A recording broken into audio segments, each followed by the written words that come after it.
नमस्कार, आप देख रहे हैं अश्वमेघ न्यूज और मैं हूं आपके साथ मानवी ठाकुर। यूनियन कार्बाइड के विरोध में पीतमपुर बचाव समिति की प्रेस कॉन्फ्रेंस। यूनियन कार्बाइड कचरे का निष्पादन, पहला ट्रायल विफल हुआ। बचाव समिति पहले निष्पादन ट्रायल रिपोर्ट सामान्य बताकर सीसीपीवी और एमपीसीसीबी द्वारा हाईकोर्ट गुमराह कर दूसरा ट्रायल शुरू करना।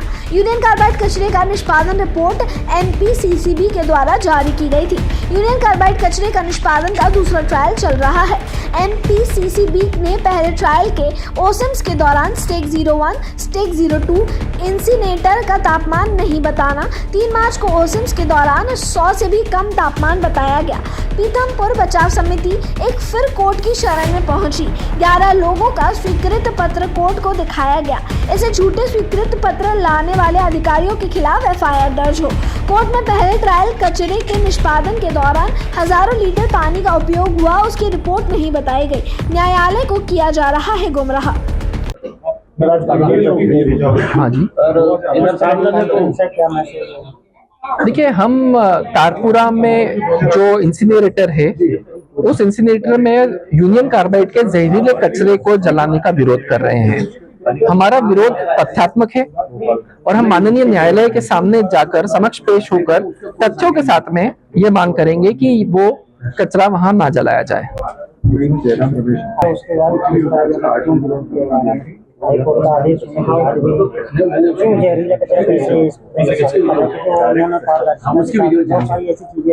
नहीं, वहां पे हम ये मानते हैं कि शायद हाईकोर्ट और माननीय सुप्रीम कोर्ट के सामने सारे तथ्य नहीं रखे गए।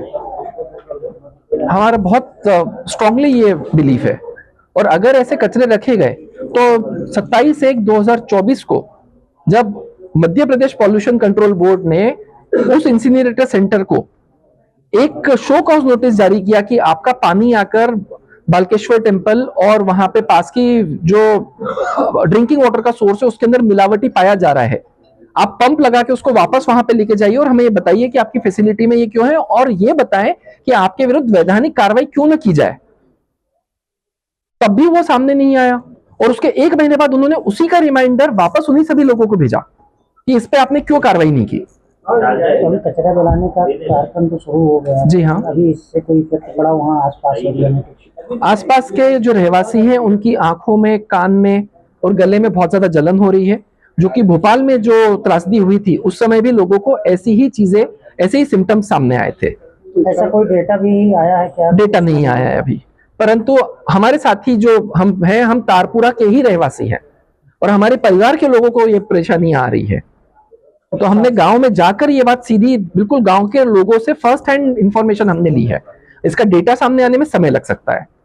तो प्रशासन से बातचीत कोई ऐसी हुई है कि इस तरह से बीमारी बढ़ने लगी है या ऐसे? सर, ये तो प्रशासन की जवाबदारी है। हम तो कोशिश कर रहे हैं। ये प्रेस कॉन्फ्रेंस हमने प्रशासन के कान में हमारी बात डालने के लिए की है।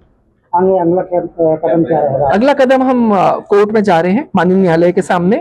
हम तथ्यात्मक पिटीशन बनाकर फाइल करना चाहते हैं और ये चाहते हैं कि प्रशासन इसका संज्ञान लेके और इस कचरे के इंसिनरेशन की कार्रवाई को रोके। आप अपना मैं एडवोकेट अनुराग।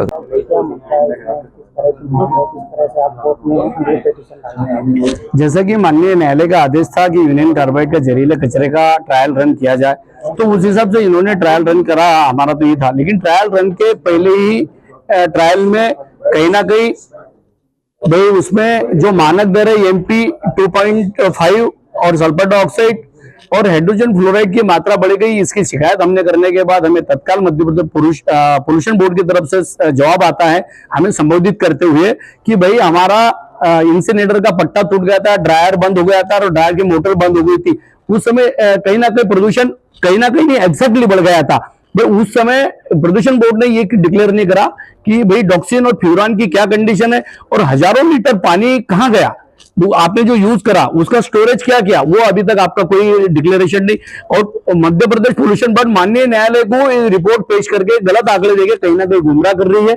उसके खिलाफ हम लोग आज माननीय न्यायालय में बहुत शीघ्र जाएंगे। इसीलिए आज प्रेस कॉन्फ्रेंस रखी थी कि ये कहीं ना कहीं ये महू, पीतमपुर, इंदौर और हमारा पूरा मालवा क्षेत्र को बिगाड़ने का प्रयास कर रही है और हम नहीं चाहते कि हमारा पूरा मालवा का क्षेत्र प्रदूषित हो। इसलिए हमने आज प्रेस कॉन्फ्रेंस बुलाई गई थी। जब शुरुआत हुई थी, गाड़ियां आई थी, कंटेनर आए थे, उस टाइम विरोध प्रदर्शन हुआ था। उसके बाद से इसको एकदम दबा दिया गया है, या प्रशासन ने प्रेशर से दबाया इसको, या फिर दबाव को कुछ अलग किसी को प्रेशर किया? पीतमपुर की जनता 1 तारीख 2 तारीख पहले से ही आक्रोशित है। 3 तारीख को आपने देखा पूरा बंद हो गया था। उसके बाद भी पीतमपुर के जनमानस में इतना आक्रोश भरा हुआ है, चाहे तारपुरा हो, अकुलिया, बरदरी, सिलोटिया, धन्नड़, चाहे पीतमपुर का एरिया हो, इसमें बहुत आक्रोश है। लेकिन प्रशासन ने तारपुरा में तो एक आदमी के पीछे 4 पुलिस लगा दी है, पीतमपुर में हर जगह पुलिस लगाई दी है, हमारे पीछे पुलिस लगा दी, यहाँ तक कि पीतमपुर पुलिस ने यहाँ पे भी अभी प्रेस कॉन्फ्रेंस में पीतमपुर की पुलिस भेजी है, यहाँ पे भी पीतमपुर की पुलिस है यहाँ पे। तो इस प्रकार से इन्होंने, प्रशासन ने दबाव लगाने का प्रयास करा है कि ये आंदोलनकारी, ये पीतमपुर की, इसके विरोध में बोलने वाला कोई भी व्यक्ति इसके विरोध ना करे, और कि बस हाँ को हाँ, जी को जी करे। लेकिन पीतमपुर की जनता इसके पूरे तरीके से 100% विरोध में है, और पीतमपुर की जनता नहीं चाहती है कि यूनियन कार्बाइड का जहरीला कचरा पीतमपुर में निष्पादन हो। अभी ट्रायल के बाद भी कोई रिपोर्ट जारी की उन्होंने? वही तो उसी विषय में हमने कि मध्य प्रदेश पोल्यूशन बोर्ड ने 2 प्रकार के विज्ञप्तियां जारी करी। एक विज्ञप्ति में कहा कि हमारा पट्टा टूटा, हम स्वीकार करते हैं कि भाई उस समय हमने प्रमाण मानक से ऊपर मानक पाए गए, एक बात हो गई। दूसरी बात, वो माननीय न्यायालय को संबोधन करते हुए ये बात कर रहे हैं कि सभी मानक प्रमाणित है। भाई तुम्हारा 6 टन में पट्टा टूट रहा है, ड्रायर की मशीन बंद हो रही है, तो भैया आप 300 टन कैसा निष्पादन करोगे? और ये आपने ये नहीं बताया आपके रिपोर्ट में, वो उसका जो ऐश है, जो राख है, उस राख में क्या क्या कंटामिनेंट्स पाए ये नहीं बताया। और आपने हजारों लीटर पानी यूज करा, उस दूषित पानी का आपने क्या करा, कहाँ स्टोर करा, किसमें लैंडफिल कहाँ रखा, और उसमें उस पानी में क्या क्या प्रदूषण पाया गया ये आपने बताया नहीं। कहीं ना कहीं माननीय न्यायालय को प्रदूषण बोर्ड गुमराह कर रहा है। जनसभा की बात करेंगे, जनसभा करके लोगों को समझाई दे दी गई कि